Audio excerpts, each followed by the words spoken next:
Please close your eyes, take a deep breath, and observe silence for a little while.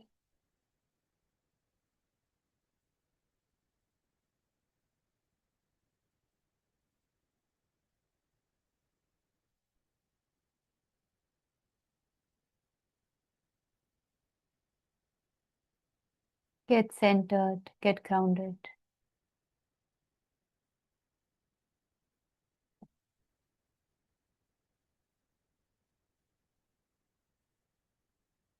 May we be blessed with divine intervention.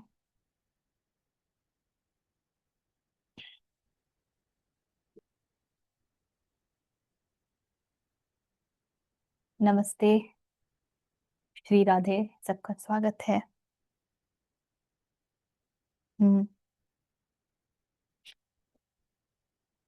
15वां अध्याय और 10 श्लोक तक हम लोग देख चुके हैं, कुछ समझने का प्रयास कर चुके हैं।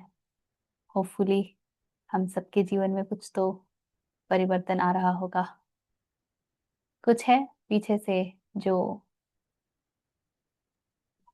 ऋचा जी, मेरे को एक सवाल पूछना है। जी बोलिए।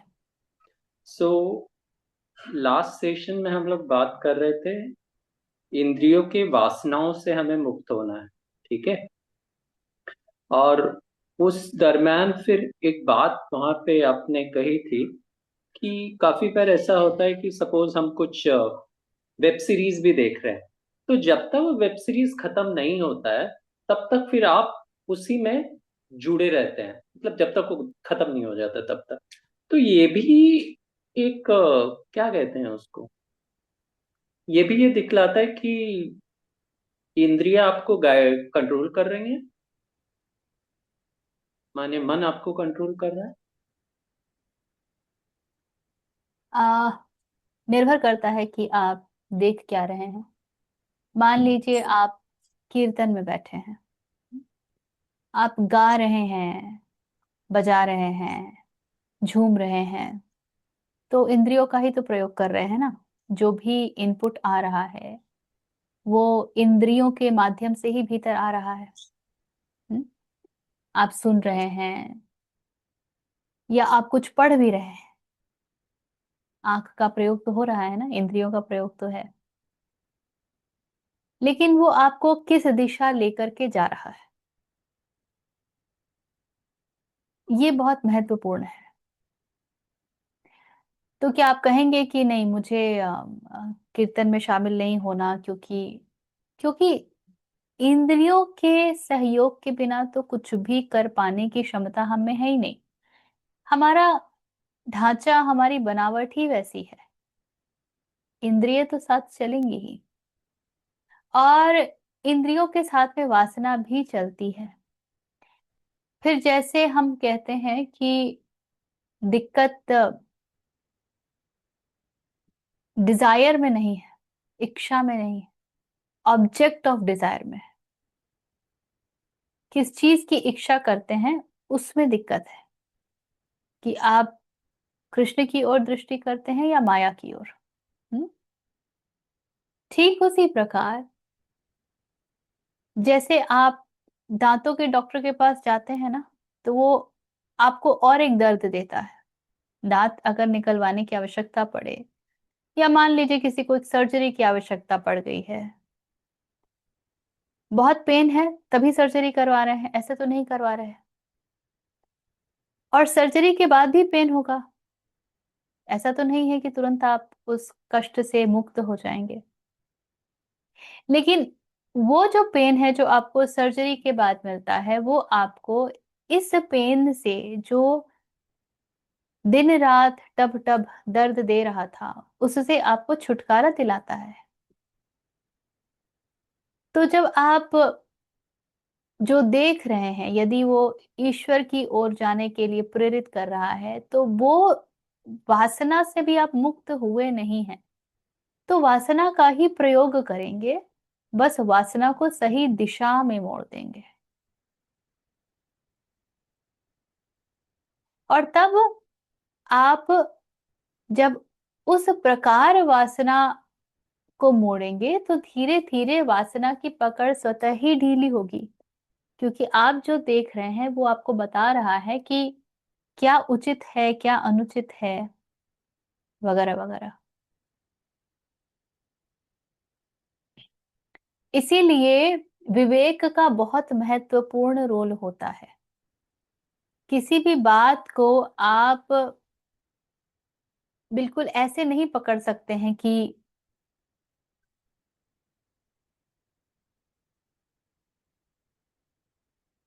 शब्दशः पकड़ लिया कि वासना है तो भाई, इच्छा है तो भाई। शब्दशः किसी भी बात को नहीं पकड़ सकते हैं। वो शब्द उद्भूत कहाँ से हो रहा है, किस दिशा लेकर के जा रहा है, उस शब्द का केंद्र क्या है, आपको इन बातों का ध्यान रखना ही पड़ेगा।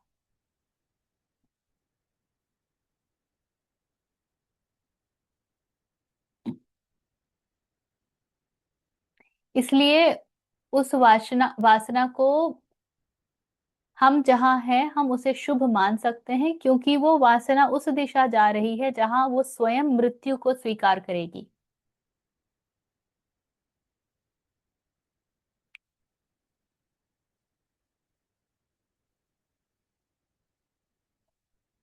ये बात कुछ पकड़ में आ रही है? लास्ट वाला नहीं समझ में आया। वासना का भी नेति नेति हो जाएगा ना। हम्म। जब फ्यूनरल पायर में चिता की अग्नि में वो लकड़ी से आग लगाते हैं, तो वो लकड़ी जो उस चिता में आग लगाने में सहायक होती है, वो धीरे धीरे खुद भी तो जल जाती है ना। हाँ। उसका भी अस्तित्व नष्ट हो जाता है। हम्म। यहाँ इस वासना के साथ यही कार्य होगा। इस वासना को जो आपको, यदि आप ऐसा कुछ देख रहे हैं जो आपको ईश्वर के समीप ले जा रहा है, जो आपके भीतर की श्रद्धा को, समर्पण को और प्रगाढ़ कर रहा है, तो उस वासना को वैसी वासना जानिए जो कि खुद भी जल जाएगी। ठीक है, आरंभ करें। हाँ जी। हाँ जी। धन्यवाद। यतन्तो योगिनश्चैनं पश्यन्त्यात्मन्यवस्थितं यतन्तोऽप्यकृतात्मानो नैनं पश्यन्त चेतसः। यतन्तः योगिनः,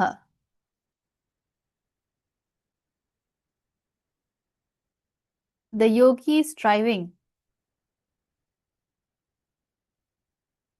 च इनम पश्यन्ति, and him see, what does he see?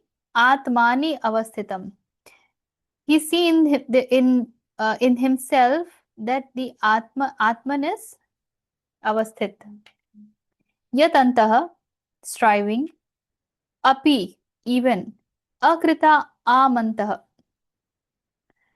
through those whose minds are not purified, na enam pashyanti achetasah. Na enam, not not enam, not him. पश्यन्ति अचेतसा, अचेतसा इज चेतना से नॉट युक्त, एंड सच योगी न पश्यन्ति, doesn't see. The Yogi is striving to see or to behold him dwelling in themselves, but the ones whose minds are not purified and unaware, even though striving, see him not.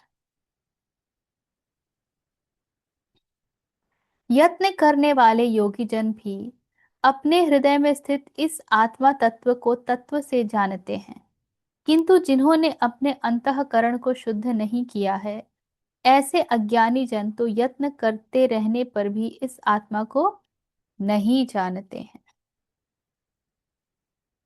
तो दो बातें कह रहे हैं कृष्ण। जो यत्न करे योगी, वो कृष्ण को जान सकते हैं, अपने भीतर अवस्थित कृष्ण को पहचान सकते हैं। किंतु ऐसा योगी अपने भीतर बैठे उस आत्म तत्व को, कृष्ण तत्व को नहीं जान सकता, जो प्यूरिफाइड नहीं है, जिसका हृदय शुद्ध नहीं है और अनअवेयर है, और साथ में जिसकी विवेक बुद्धि भी कार्य नहीं कर रही। तो दोनों बातें चाहिए, अंतःकरण की शुद्धि भी चाहिए, हृदय की शुद्धि भी चाहिए, और विवेक का तीव्र होना, तीक्ष्ण होना, वो भी चाहिए। दोनों में से यदि एक भी मिसिंग होता है तो ऐसे योगी को अपने भीतर बैठे कृष्ण तत्व का कोई परिचय नहीं मिल पाता है। इसीलिए बहुत आवश्यक है कि हम दोनों दिशाओं में कार्य करें। ज्ञान भी आवश्यक है और अंतःकरण की शुद्धि भी आवश्यक है। जब कुछ बातें तो आप पाएंगे कि आपके समक्ष वो खुली हैं और आप उससे छूट गए। जब ज्ञान योग की बात होती है, नेति नेति की बात होती है, तो जो फंडामेंटल है वो ये है कि डायग्नोसिस इज द क्योर।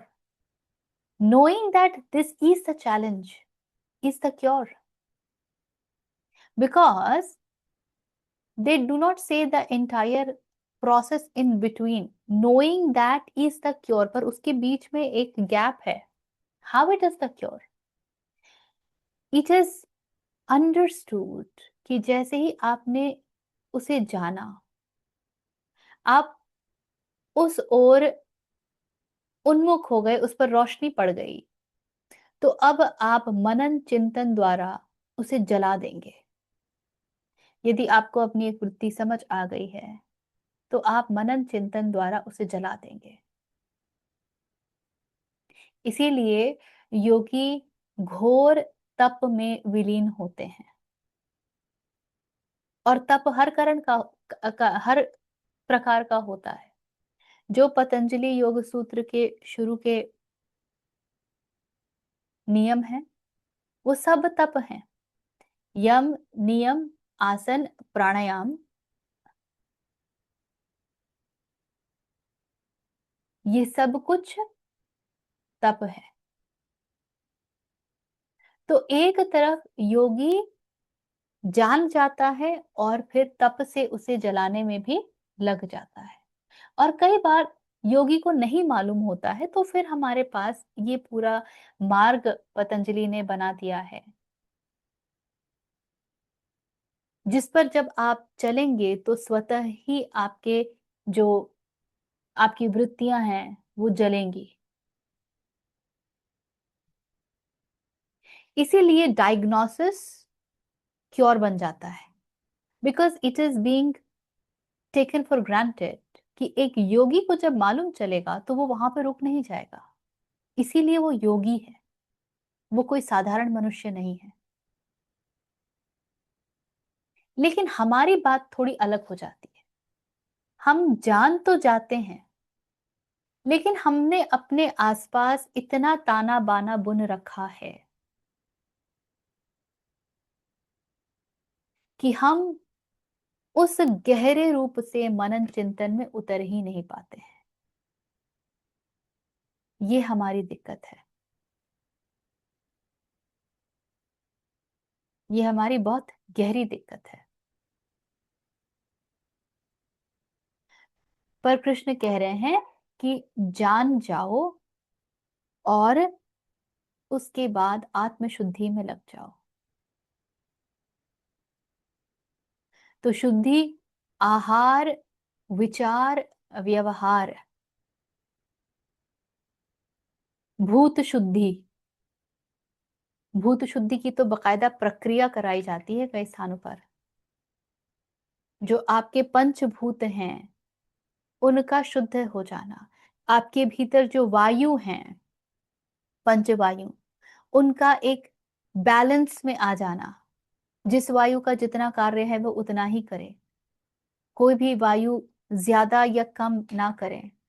इसी प्रकार आपके जो 7 चक्र हैं मेन, वे ऑप्टिमम काम करें, कोई ओवर वर्किंग या अंडर वर्किंग ना हो। तो आहार की शुद्धि से आरंभ होता है, क्योंकि वो सबसे आसान है। You limit yourself to the food that can cause havoc in the system. एक बार मेरी नजर पड़ी थी बीके शिवानी के एक इंटरव्यू पे। मैं बहुत देखती नहीं हूँ, मुझे बहुत ज्यादा नहीं रेजोनेट करता है, पर कुछ बातें हैं जो बहुत मजेदार कहती हैं, I mean worth pondering upon. So somebody was asking her कि how important it is to not consume onion and garlic. And you know what she answered? She said, आप ना 2 महीने मत खाइए और फिर खाइए, आपको फर्क पता चल जाएगा। जब तक आपने उसका निषेध नहीं किया है, आपको पता ही नहीं चलेगा कि आपका सिस्टम क्या कर सकता था, उसकी संभावना क्या थी, जिसको कि वो अभी जी नहीं पा रहा है। तो आरंभ, और क्योंकि हमारी दृष्टि बाहर को बहुत रहती है, भीतर को तो हम जा ही नहीं पाते हैं, तो फिर ये लोग बाहर की वो चीजें जो हम हमारे भीतर की संरचना कर रही है उस पर बड़ा ध्यान देते हैं। जैसा अन्न वैसा मन। तो अन्न को ठीक करो तो मन भी ठीक हो जाएगा।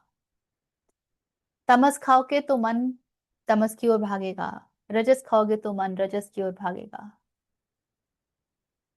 तो थोड़ा अपने आहार में बैलेंस लाओ, सत्व सात्विक भोजन करने का प्रयास करो। तो शुद्धि आहार, व्यवहार, विचार, इन तीनों तलों पे चाहिए।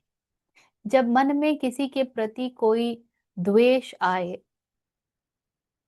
उसी क्षण क्षमा याचना करके वहां से हट जाइए।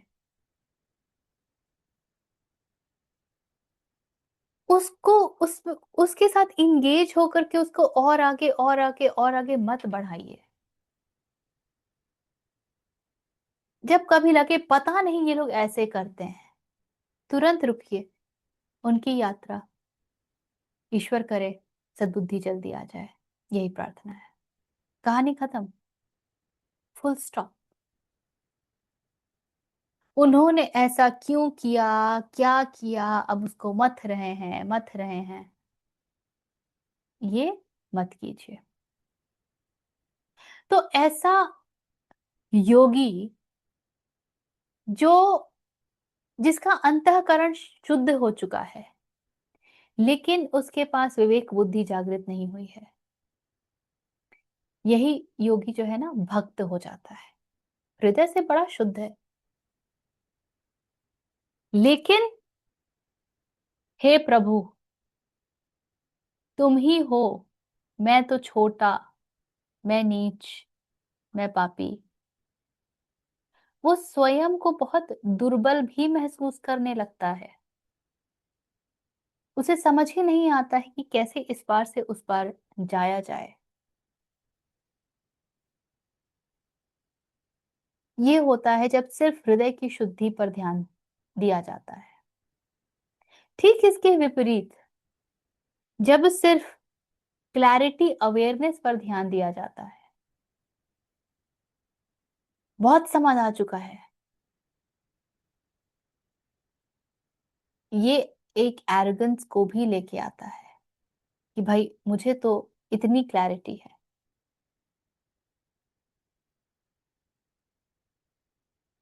इतनी क्लैरिटी होने की वजह से एक सिंक्रोनिसिटी भी आती है कई बार व्यक्ति में, वो शक्ति का पुंज बन जाता है।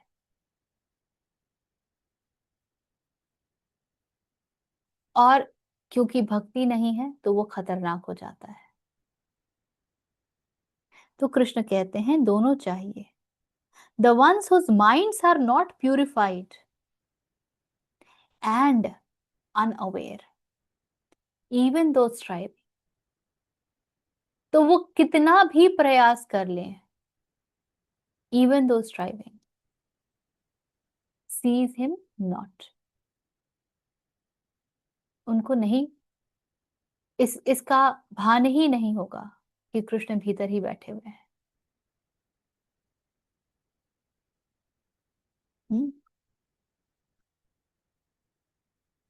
12-13 एक साथ पढ़ेंगे। हाँ जी। यदादित्यगतं तेजो जगद्भासयतेऽखिलम् यच्चन्द्रमसि यच्चाग्नौ तत्तेजो विद्धि मामकम्। 13वां पढ़ रहा हूँ। गामाविश्य च भूतानि धारयाम्यहमोजसा पुष्णामि चौषधी सर्वा सोमो भूत्वा रसात्मकः। यत Aditya गतम, which Aditya गतम, residing in the sun, तेजः, the brilliance, the tejas, the light, जगत भास्यते, जिससे the entire world is illuminated, the world illumines, akhilam, the entire world, yat chandramasi, which in the moon, which cha agnav, and which in the fire, tat tejah viddhi mamakam, that brightness, that tej, know as me, or that tej know is mine.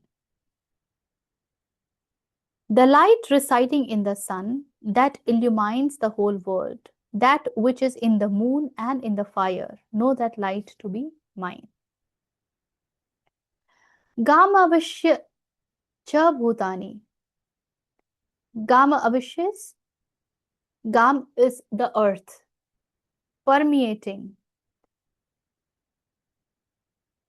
cha bhutani, and permeating all beings. Dharayami, sustaining.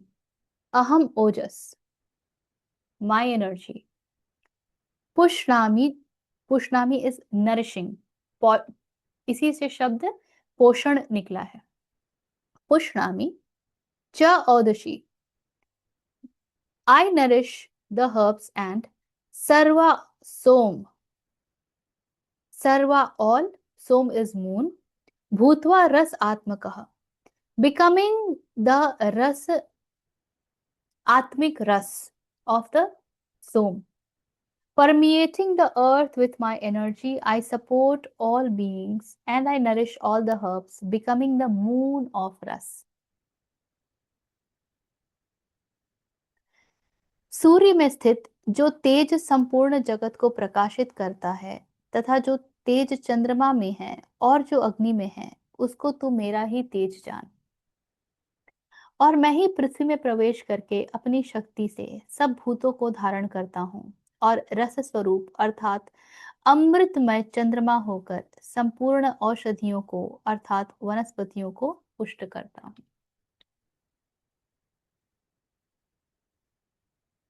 Again we are seeing Krishna at the same space. This is who I am. I do everything.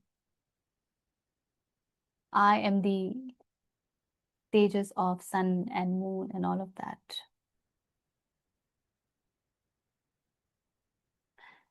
जब अर्जुन ने ये यात्रा शुरू की, जब अर्जुन ने पहली बार कृष्ण के समक्ष प्रश्न रखा, पूछा कि मेरे हाथ कांप रहे हैं, मैं गांडीव नहीं उठा पा रहा हूं, अर्जुन के पास कोई उत्तर नहीं था। अर्जुन नहीं जानता था कि मुझे क्या करना चाहिए, कैसे करना चाहिए, इत्यादि इत्यादि। और कृष्ण के साथ इस पूरे गीता में एक एक करके परतें खुलती गई। अर्जुन ने प्रश्न पूछे, कृष्ण ने कितने ही उत्तर दिए हैं। और कहीं भी ये नहीं कहा कि, अभी तक नहीं कहा कि बस अर्जुन तूने बड़े प्रश्न पूछ लिए, अब तू आगे बढ़। और अभी तक हमने ये भी नहीं देखा एक भी स्थान पे कि अर्जुन ने कहा है कि हे कृष्ण आप सब में हैं। क्या कर रहे हैं कृष्ण? बार बार लगातार कृष्ण बता रहे हैं अर्जुन को कि तुम अपने आप को जो इतना महत्व देते फिर रहे हो ना, कि तुम किसी का विनाश करोगे वगैरह वगैरह वगैरह, तुम्हारे कुछ करने से इस धरती पर कुछ होगा, ऐसी कोई बात नहीं है। अपने आप से बाहर निकलो। जो जिसको तुमने अपना केंद्र इस क्षण मान रखा है, जिस अहंकार में अहम भाव में तुम बैठे हो, उसको छोड़ के इससे बाहर निकलो। लेकिन बाहर कहाँ निकलेंगे? तो कृष्ण अर्जुन को एक एंकर दे रहे हैं कि तुम ऐसे तो बिल्कुल बिखर जाओगे। Take me to be that anchor. This is Krishna का प्रेम, so very beautiful, and that is Arjun का समर्पण। एक गुरु और शिष्य में ना ऐसा ही संबंध होता है कि गुरु बोलता है कि तुम करो, you do it, I am there,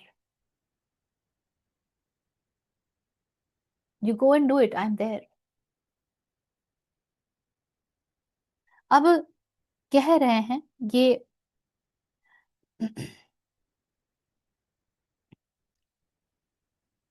कह रहे हैं कि मैं ही वो तेज हूं जो सूर्य में है, मैं ही वो चंद्रमा हूं जिसके द्वारा सारे औषधियों को पोषण मिलता है। तो सूर्य प्राण का द्योतक है। वी नो दैट अगर सूर्य हमें 8 मिनट ना मिले तो पूरी पृथ्वी जो है उसका तुरंत विनाश हो जाएगा। हर चीज में जो है सूर्य बैठा है। अगर इसको आप ऐसे भी समझना चाहेंगे ना, जब लकड़ी को हम जलाते हैं और वो जलती है, जब लकड़ी सूर्य को इतना पी लेती है कि उसके भीतर वो अग्नि का तत्व बिल्कुल अप्रबल हो बैठा है, तभी वो जलती है। जब तक वो इतना नहीं पीती है तब तक वो जल भी नहीं पाती है। इसी प्रकार हमारा सिस्टम है, जो हमारा पाचन तंत्र है, जहां हम जिसको जठराग्नि बोलते हैं। आप सूर्य, अपने आप को सूर्य में मत लेके जाइए। You stop, you disconnect yourself from sun and you see what will happen. Stay in darkness, huge mood swings, huge mood swings. You will also experience lot of unsettlement, lot of fear,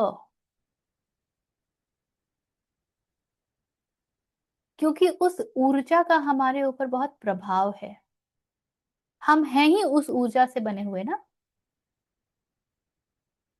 ठीक इसी प्रकार कहते हैं 13वें में कि चंद्रमा में जो रस है, मैं वो रस तत्व हूं जो सब कुछ को नरिश करता है। सोम शब्द को बहुत सुंदर तरीके से लिया गया है। एक हम जानते हैं सोमरस, which has been very loosely translated into alcohol, जबकि सोमरस का अल्कोहल से कोई लेना देना नहीं। जो एक ये रस है जो बनाया जाता है कुछ औषधियों को खास तरीके से रख करके। इनफैक्ट अगर आप तांत्रिक प्रक्रिया में जाएंगे, जो आ, वाम पंथ में चले जाएंगे, तो उसमें पंचमकार में एक मदिरा भी होता है। वो ये मदिरा नहीं है जो हम लोग कंज्यूम करते हैं। उसको बनाने की बकायदा एक विधि है, उस तरीके से जो तैयार होती है उसको कहा जाता है मदिरा। और यहाँ भी सोमरस जो है ये वो है जो आपके भीतर इतना कंटेंट भर देता है, इतना आनंद भर देता है, जैसे वाह। लेकिन क्योंकि मनुष्य का सबसे बड़ा दुख ही है स्वयं को याद रखना, तो जब वो उस अल्कोहल को कंज्यूम करता है, जब वो भूल जाता है कि मैं कौन हूं, अपने छवि को भूल जाता है, अपनी इमेज को भूल जाता है, उससे बाहर निकलता है, तब उसे बड़ा आनंद मिलता है। क्योंकि द होल पेन इज मैं, द सेंस ऑफ आई। इसीलिए इसको भूलने का इतना प्रयोजन। निद्रा इतनी आनंदमयी क्यों होती है? मैं भूल जाता है।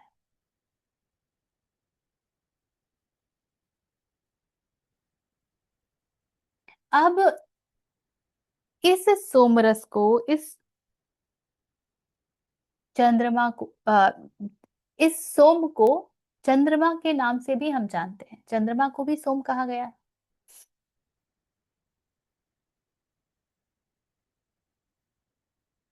बड़ी अद्भुत बात है कि चंद्रमा की जो शीतलता है उसमें बहुत नरिशमेंट होता है। सो मच सो कि अगर आप एस्ट्रोलॉजी देखेंगे ना, तो चंद्रमा से मदर को, माँ को डिनोट किया जाता है। सूर्य पिता है, चंद्रमा माता है। तो चंद्रमा आपके पूरे इसमें जहां जिस स्थान पर बैठा है वो आपकी माता को इम्पैक्ट करता है। इसी प्रकार जो लोग क्रिस्टल्स में बहुत काम करते हैं, बिकॉज मेरे पास बहुत क्रिस्टल्स आए हुए हैं, क्रिस्टल्स को चार्ज करने का तरीका होता है, you keep it in the moonlight on the Purnima date. पूर्णमासी की रात्रि में आप पूरी रात्रि क्रिस्टल्स को धो करके चंद्रमा की रोशनी में छोड़िए, and they get charged. And crystals are the purest energy found in the earth. देखिए वो कहां से अपनी ऊर्जा डिराइव कर रहे हैं।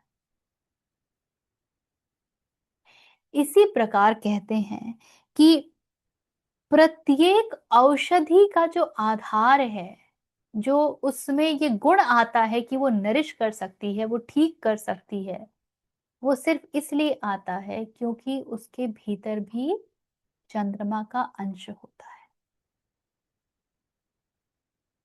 तो कृष्ण कह रहे हैं, permeating the earth with my energy, I support all beings and I nourish all the herbs, becoming the ras of the moon, becoming that element of the moon which is nourishing. So आत्म तत्व के अलावा, कृष्णत्व के अलावा कहीं भी कुछ भी नहीं है, कुछ भी नहीं है। ये बात जीवन में जितनी जल्दी समझ आ जाए, और मन की शुद्धि, अंतःकरण की शुद्धि और ज्ञान दोनों पे हमारा जितना ध्यान हो, उतनी तीव्र संभावना है कि आप इस भवसागर के पार निकल जाएंगे।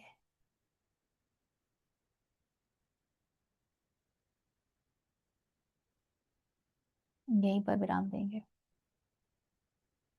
Let's do the prayer and close. Please sit straight, close your eyes. ओम पूर्णमदः पूर्णमिदं पूर्णात् पूर्णमुदच्यते पूर्णस्य पूर्णमादाय पूर्णमेव अवशिष्यते। ओम शांति शांति शांति।